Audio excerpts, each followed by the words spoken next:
వారాహీదేవి, వరాహస్వామి, నరసింహస్వామిని, శ్రీకృష్ణుడిని, శ్రీరాముడిని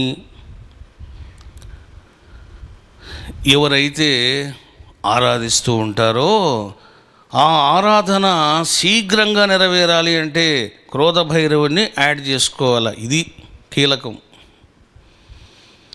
ఓం శ్రీకృష్ణాయ నమః అంటే నీకు చాలా టైం పడుతుంది. ఓం క్రోధ భైరవాయ నమః, ఓం శ్రీకృష్ణాయ నమః అన్నావనుకో కదులుతాడు. మళ్ళీ ఒకే మంత్రములో నువ్వులని పట్టుకోవాలి. ఓం క్రోధ భైరవాయ శ్రీకృష్ణాయ నమః అన్నావనుకో కృష్ణుడు తొందరగా కదులుతాడు. ఎందుకు? క్రోధ భైరవుడు కృష్ణుని కూడా కదిలిస్తాడు. ఎంతసేపు అరుస్తాడయ్యేవాడు, ఎంతసేపు స్మరణ చేస్తాడు, కనపడు కృష్ణ అని హెల్ప్ చేస్తాడు క్రోధ భైరవుడు.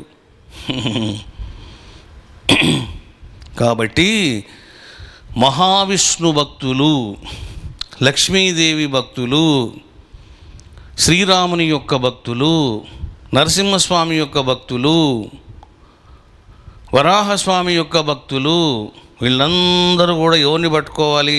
భైరవుల్లో అంటే క్రోధ భైరవుని పట్టుకోవాలి.